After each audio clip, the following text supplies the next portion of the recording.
আসসালামু আলাইকুম প্রিয় দর্শক, গত সোমবারের যে ঘটনাটা এনসিপির নেতা সার্জিস আলম ঘটিয়েছেন, মানে সেদিন উনি নিজ জেলা পঞ্চগড়ে গিয়েছিলেন এবং সেখানে পঞ্চগড়ে যাওয়ার পর ওখানে ওনাকে সৈয়দপুর বিমানবন্দর থেকে ওনাকে নিয়ে যাওয়ার জন্য প্রায় শতাধিক গাড়ির যে বহর এসেছিল, সেই বহর নিয়ে বেশ কথা হয়েছে। আমি নিজেও একটা কন্টেন্ট সেদিনই করেছিলাম এবং সেখানে আমিও কিছু প্রশ্ন করেছিলাম এবং পঞ্চগড়ে পৌঁছার পর সার্জিস আলম বলেছিলেন যে আমার যদি কোনো ভুল হয় আপনারা শুধরে দেবেন। তো আমিও সেরকম ভুলগুলি আমার মতো করে দেখিয়ে দেওয়ার চেষ্টা করেছিলাম। ভেবেছিলাম উনি শুদ্ধে যাবেন কি যাবেন না আমি জানি না, বাট আমি আমার মতো আমার দায়িত্বটা পালন করেছিলাম। এরপরে আমরা দেখলাম যে এটা নিয়ে নানা ধরনের প্রতিক্রিয়া। সব প্রতিক্রিয়া দিকে আমি তাকাতে চাইব না। যে প্রতিক্রিয়াটা আমার জন্য মোটামুটি একটু গুরুত্বপূর্ণ মনে হয়েছে সেটা হলো তারই দলে আরেকজন নেতা ডাক্তার তাসনিম জারা, তিনি পেশায় চিকিৎসক, একজন বিদেশে অনেকদিন ছিলেন। তিনি জ্যেষ্ঠ যুগ্ম সদস্য সচিব এই এনসিপি, আমাদের সার্জিস আলম হলেন উত্তরাঞ্চলের সংগঠক। তো এই তাসনিম জারা ফেসবুকে, ওনার ভেরিফাইড ফেসবুকে পরের দিন মানে মঙ্গলবার দিন সন্ধ্যায় একটা স্ট্যাটাস দিয়েছেন এবং সেই স্ট্যাটাসটা আসলে সার্জিস আলমকে উদ্দেশ্য করে উনি একটা চিঠি লিখেছেন। সেই চিঠি থেকে আমি আপনাকে কিছু অংশ পড়ে শোনাই, আমি আলোচনাটা পরে করছি। এই চিঠিতে উনি লিখেছেন, আমি হুবহু পড়ছি।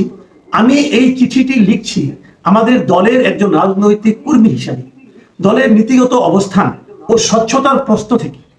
সম্প্রতি তোমার নিজ জেলায় শতাধিক গাড়ির একটি বড় বহর নিয়ে প্রবেশ করায় জনগণের মনে যৌক্তিকভাবে কিছু প্রশ্ন তৈরি হয়েছে।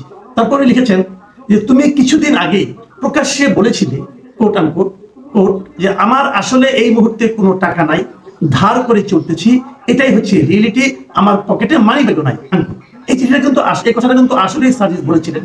আপনাদের বিশ্বাস না হয় আমার কাছে এর মধ্যে কিছু ভিডিও চলে এসেছে, আমি ভিডিও থেকে আপনাদের সেটা একটু দেখাচ্ছি। আপনারা এই ছোট্ট একটা ভিডিও আপনারা একটু দেখুন। এটাই হচ্ছে রিয়েলিটি যে আপনি আমাদের যারা সমন্বয় বলে যাদেরকে চিনেন তাদের পকেটে হাত দিলে কখনো 2-3 হাজার টাকাও পাবেন না, আমার পকেটে মানি ব্যাগও নাই, কিন্তু আমরা এটা বলতে পারতেছি না কারণ মানুষ বিশ্বাস করে। আপনারা ভিডিওটা দেখলেন, এটা দেখে নিশ্চয়ই আপনি বুঝতে পারছেন যে উনি এই ধরনের কথা বলেছেন। তো তারপর এই তাসনিম যারা আরো লিখেছেন যে তোমার এই সাদাসিধে জীবনযাত্রার কথা আমাদেরকে অভিভূত করেছিল এবং জনগণের কাছে আমাদের সংগ্রামকে আরো গ্রহণযোগ্য করেছে। এটা উনি সাজেস্ট বলেছেন। তারপরে উনি ফিনিশিং এ বলেছেন, আমি আরেকটা মাসের একটা পরে স্কিপ করে গেলাম। ফিনিশিং এ বলেছেন, আমি আশা করি বিষয়টি তুমি আন্তরিকতার সাথে বিবেচনা করবে এবং জনগণের সামনে একটি গ্রহণযোগ্য ও পরিষ্কার ব্যাখ্যা তুলে ধরবে। এতে জনগণের কাছে দলের ভাবমূর্তি আরো শক্তিশালী হবে বলেই আমার বিশ্বাস।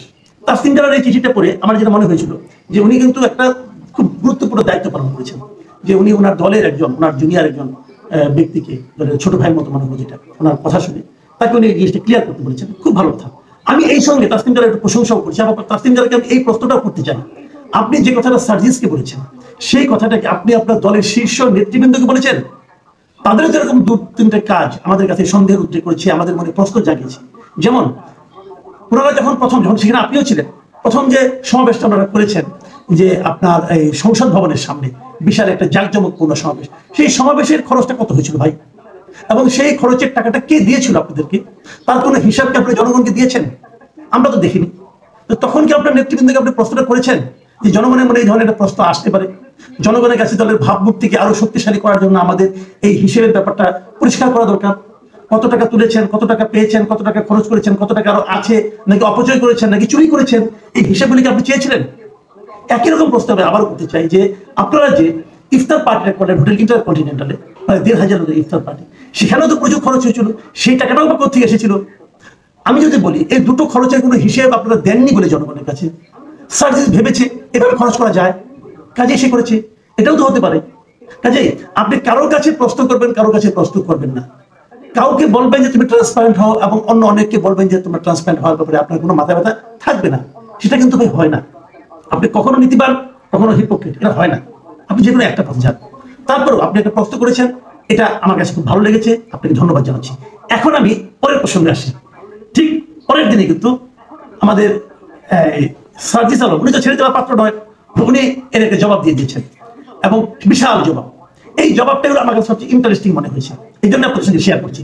উনি জবাবটা কি দিয়েছেন দেখুন। উনি লিখেছেন যে প্রিয় তাসনিম যারা আপু, আপনাকে অশেষ ধন্যবাদ। আপনার খোলা চিঠির উত্তরের পূর্বে দুটি বিষয় বলতে চাই। বেরোতে শুরু করে উনি কি বলছেন যে একজন নতুন করে রাজনীতিতে এসেছে মানে তার পরিবার সহায় সম্বলহীন, অসহায়, নিঃস্ব না।